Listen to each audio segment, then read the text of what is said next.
Civil surgeon কার্যালয় গোপালগঞ্জ পূর্ণ নিয়োগ বিজ্ঞপ্তি প্রকাশ করেছে, যেখানে বিভিন্ন পদে লোক নিয়োগ করা হবে। চলুন দেখে নেওয়া যাক কোন কোন পদে কতজন লোক নিয়োগ করা হবে, কিভাবে আবেদন করবেন, আবেদনের সময়সীমা এবং আবেদন করার জন্য কী কী যোগ্যতা প্রয়োজন। এখানে যে নিয়োগ বিজ্ঞপ্তি দেখতে পাচ্ছেন, এটা সিভিল সার্জন কার্যালয় গোপালগঞ্জ পূর্ণ নিয়োগ বিজ্ঞপ্তি, যা প্রকাশিত হয়েছে 29/2/2025 খ্রিস্টাব্দের। স্বাস্থ্য পরিবার কল্যাণ মন্ত্রণালয়, স্বাস্থ্যসেবা বিভাগ, প্রশাসন ১ ও ২ শাখা, বাংলাদেশ সচিবালয় ঢাকা এর স্মারক এত নম্বর তারিখ ৩/১২/২০২৩ মোতাবেক সিভিল সার্জন কার্যালয় গোপালগঞ্জের অধীনস্থ বিভিন্ন স্বাস্থ্য প্রতিষ্ঠানসমূহে রাজস্ব খাতের ১১ থেকে ২০ নং গ্রেডের নিম্ন শূন্যপদ জনবল নিয়োগের লক্ষ্যে গোপালগঞ্জ জেলার স্থায়ী বাসিন্দাদের বাংলাদেশ প্রকৃত নাগরিক নিকট হতে নিম্নবর্ণিত শর্তে অনলাইন csgop.teledoc.com.bd ওয়েবসাইটে আহ্বান করা যাচ্ছে। এখানে যে প্রথম পদ আছে 60 মুদ্রাক্ষরিক কাম কম্পিউটার অপারেটর, পদের সংখ্যা হচ্ছে 2টি। বেতন গ্রেড ও স্কেল অনুযায়ী হচ্ছে 14 নম্বর গ্রেড, বেতন হচ্ছে 10,200 থেকে 24,680 টাকা। এর জন্য শিক্ষাগত যোগ্যতা কোনো স্বীকৃত বিশ্ববিদ্যালয় হতে ন্যূনতম 2য় শ্রেণী বা সমমান সিজিপিএতে স্নাতক বা সমমানের ডিগ্রি। কম্পিউটার ব্যবহারের ক্ষেত্রে ওয়ার্ড প্রসেসিং, ডাটা এন্ট্রি ও টাইপিং ইত্যাদি সর্বনিম্ন গতি বাংলায় প্রতি মিনিটে 25 এবং ইংরেজিতে প্রতি মিনিটে 30। ষাট লিপি সর্বনিম্ন বাংলা প্রতি মিনিটে 45 এবং ইংরেজিতে প্রতি মিনিটে 70। 2 নম্বর পদ হচ্ছে অফিস সহকারী কাম কম্পিউটার মুদ্রাক্ষরিক, পদের সংখ্যা হচ্ছে 1টি, গ্রেড হচ্ছে 16তম, বেতন হচ্ছে 9,300 থেকে 22,490 টাকা। শিক্ষাগত যোগ্যতা কোনো স্বীকৃত বোর্ড হতে ন্যূনতম 2য় বিভাগ বা সমমানের জিপিএতে উচ্চ মাধ্যমিক সার্টিফিকেট বা সমান পরীক্ষা উত্তীর্ণ। কম্পিউটার ব্যবহারের ক্ষেত্রে ওয়ার্ড প্রসেসিং, ডাটা এন্ট্রি বা টাইপিং ইত্যাদি সর্বনিম্ন গতি বাংলায় প্রতি মিনিটে 20 এবং ইংরেজিতে প্রতি মিনিটে 20। 3 নম্বর পদ হচ্ছে স্টোর কিপার, পদের সংখ্যা হচ্ছে 1টি, বেতন গ্রেড হচ্ছে 16তম, বেতন হচ্ছে 9,300 থেকে 22,490 টাকা। কোনো স্বীকৃত বোর্ড হতে উচ্চ মাধ্যমিক সার্টিফিকেট বা সমান পরীক্ষা উত্তীর্ণ স্টোর কিপার পদধারীকে সরকারি বিধি অনুযায়ী আমানত প্রদান করিতে হইবে। 4 নম্বর পদ হচ্ছে স্বাস্থ্য সহকারী, পদের সংখ্যা হচ্ছে 61টি, গ্রেড হচ্ছে 16তম গ্রেড, বেতন হচ্ছে 9,300 থেকে 22,490 টাকা। এর জন্য শিক্ষাগত যোগ্যতা যে কোনো স্বীকৃত বোর্ড হতে উচ্চ মাধ্যমিক সার্টিফিকেট বা সমান পরীক্ষা উত্তীর্ণ।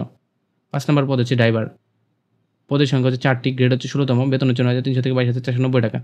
এর জন্য শিক্ষাগত যোগ্যতা কোনো স্বীকৃত বোর্ড হতে জুনিয়র স্কুল সার্টিফিকেট বা সমান পরীক্ষা উত্তীর্ণ, হালকা গাড়ি চালানোর বৈধ ড্রাইভিং লাইসেন্স থাকতে হবে, অভিজ্ঞতা সম্পন্ন চালকগণ অগ্রাধিকার পাবেন। ঠিক আছে, এই সকল পদগুলোতে প্রার্থীগণকে গোপালগঞ্জ জেলায় স্থায়ী বাসিন্দা হতে হবে।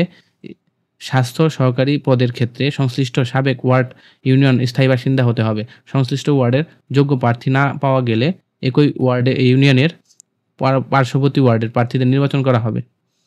স্বাস্থ্য সহকারী শূন্য পদের তালিকা ওয়ার্ড ইউনিয়ন উপজেলা ভিত্তিক সিভিল সার্জন কার্যালয় এবং উপজেলা স্বাস্থ্য পরিবার পরিকল্পনা ও কর্মকর্তার নোটিশ বোর্ডে ও ওয়েবসাইটে পাওয়া যাবে। আবেদনের শর্ত ও নির্দেশনা প্রার্থীর জন্মসূত্রে বাংলাদেশের নাগরিক হতে হবে। প্রার্থীর বয়স 30/3/2025 খ্রিস্টাব্দে তারিখ হতে সর্বনিম্ন 18 বছর, সর্বোচ্চ 32 বছর হতে পারে। বয়স প্রমাণের ক্ষেত্রে এফিডেভিট গ্রহণযোগ্য নয়। এসএসসি সনদ, জাতীয় পরিচয়পত্র, জন্ম নিবন্ধন সনদের প্রদত্ত জন্ম তারিখের ভিত্তিতে বয়স প্রমাণিত হবে। সকল প্রার্থীর আবেদন শুধুমাত্র অনলাইনে গ্রহণ করা হবে। অনলাইনের ব্যতীত কোনো প্রকার মাধ্যমে প্রাপ্ত আবেদনপত্র সরাসরি বাতিল বলে গণ্য হবে। নিয়োগের বিজ্ঞপ্তিতে উল্লিখিত পদসমূহের পরীক্ষা একই তারিখ ও একই সময় অনুষ্ঠিত হবে। একই প্রার্থী যে কোনো একটি পদের জন্য আবেদন করতে পারবেন। একাধিক পদে আবেদন করলে তার সকল আবেদন বাতিল বলে বিবেচিত হবে।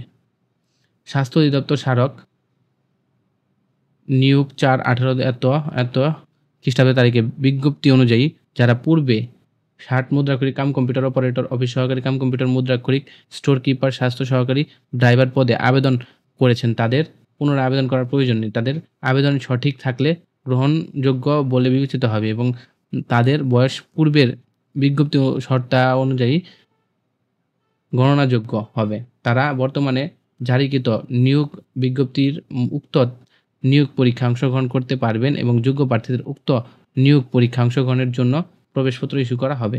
সিভিল সার্জন কার্যালয় গোপালগঞ্জ স্মারক নাম্বার এত এবং তারিখ 27/1/2024 খ্রিস্টাব্দে নিয়োগ বিজ্ঞপ্তির অনুযায়ী যারা পূর্বে আবেদন করেছেন তাদের আবেদন বহাল থাকবে এবং তাদের পুনরায় আবেদন করার প্রয়োজন নেই। আগ্রহী প্রার্থীগণ csgop.teledoc.com.bd ওয়েবসাইটে প্রকাশিত নির্দেশনা মোতাবেক নির্ধারিত তারিখ ও সময়ের মধ্যে অনলাইনে আবেদন করতে পারবেন। সরকারি আধা সরকারি স্বায়ত্তশাসিত প্রতিষ্ঠান চাকরিরত প্রার্থীগণ সরকারি বিধিমালা অনুসারে করে অবশ্যই যথাযথ কর্তৃপক্ষের অনুমতিক্রমে নির্ধারিত সময়ের মধ্যে আবেদন করতে হবে এবং সকল চাকরিরত প্রার্থীদের মৌখিক পরীক্ষার সময় নিয়োগ কর্তৃক প্রদত্ত অনাপত্তিপত্র সনদ এনওসি এর মূল কপি জমা দিতে হবে। গাড়ি চালকের পদে লিখিত পরীক্ষায় উত্তীর্ণ প্রার্থীকে নিয়োগ বিধি মোতাবেক সংশ্লিষ্ট বিষয়ে ব্যবহারিক প্রযোজ্য ক্ষেত্রে পরীক্ষা অংশগ্রহণ করতে হবে। ব্যবহারিক পরীক্ষা উত্তীর্ণ প্রার্থীগণই মৌখিক পরীক্ষায় অংশগ্রহণ করতে পারবেন। স্বাস্থ্য সহকারী পদের ক্ষেত্রে প্রার্থীকে যে ওয়ার্ডে পুরাতন জন্য আবেদন করবেন, ওয়ার্ডের পুরাতন স্থায়ী বাসিন্দা করতে হবে। একই ওয়ার্ডের অন্য ওয়ার্ডের স্থায়ী বাসিন্দাগণ আবেদন করতে পারবেন এবং এক্ষেত্রে প্রার্থীর ওয়ার্ডের বাসিন্দা ওয়ার্ড নম্বর অবশ্যই আবেদনপত্রে উল্লেখ করতে হবে। তবে সংশ্লিষ্ট শূন্য পদের ওয়ার্ডের বাসিন্দাকে যোগ্য প্রার্থী হিসেবে পাওয়া গেলে অন্য কোনো ওয়ার্ডের প্রার্থীগণ বিবেচনা করা হবে না। সংশ্লিষ্ট ওয়ার্ডের বাসিন্দাদের মধ্যে যোগ্য প্রার্থী না পাওয়া গেলে একই ইউনিয়নের অন্য ওয়ার্ডের যোগ্য প্রার্থীদের বিবেচনা করা হবে। স্বাস্থ্য সহকারী শূন্য পদের তালিকা ওয়ার্ড, ইউনিয়ন, উপজেলা ভিত্তিতে সিভিল সার্জন কার্যালয়ে, উপজেলা স্বাস্থ্য পরিবার পরিকল্পনা কর্মকর্তা কার্যালয়ে নিজ নিজ নোটিশ বোর্ডে, ওয়েবসাইটে cs.gopalganj.gov.bd পাওয়া যাবে। নির্ধারিত ক্ষেত্রে সরকার পরিচালিত বিধি অনুযায়ী কোঠা পদ্ধতি সংক্রান্ত সর্বশেষ জারিকৃত হবে।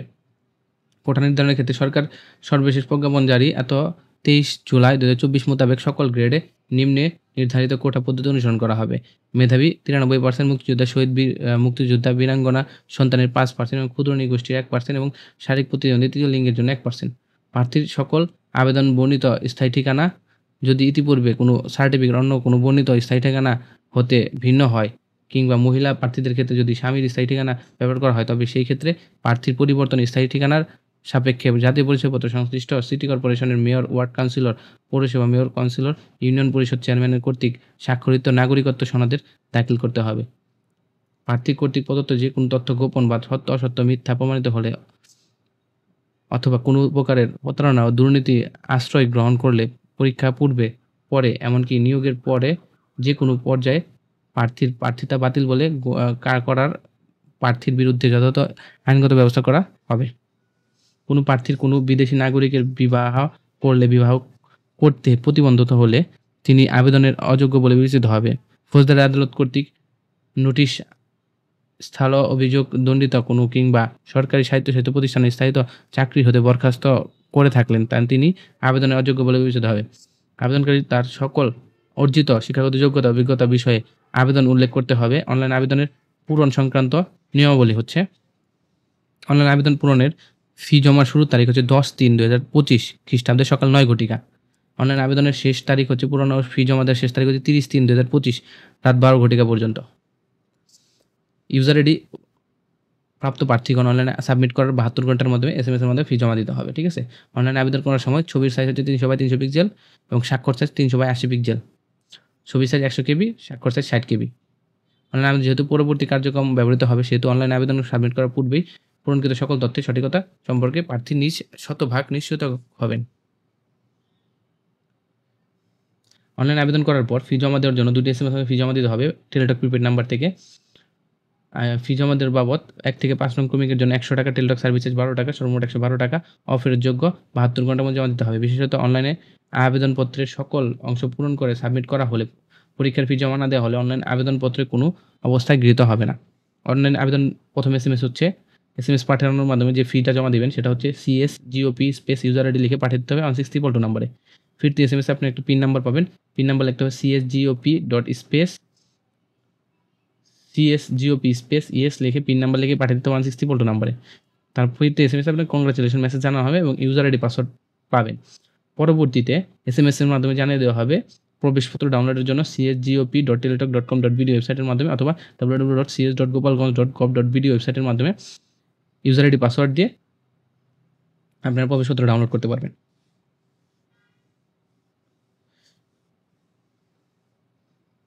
এই হচ্ছে নিয়োগ বিজ্ঞপ্তি। যারা এই নিয়োগ বিজ্ঞপ্তিতে আবেদন করতে ইচ্ছুক খুব দ্রুত আবেদন করে ফেলুন। এটা হচ্ছে সিভিল সার্জন কার্যালয় গোপালগঞ্জের নতুন নিয়োগ বিজ্ঞপ্তি, পুনঃনিয়োগ বিজ্ঞপ্তি। যারা এই নিয়োগ বিজ্ঞপ্তিতে আবেদন করতে ইচ্ছুক, আবেদন অলরেডি শুরু হয়ে গেছে, তো যারা আবেদন করতে ইচ্ছুক খুব দ্রুত আবেদন করে ফেলুন।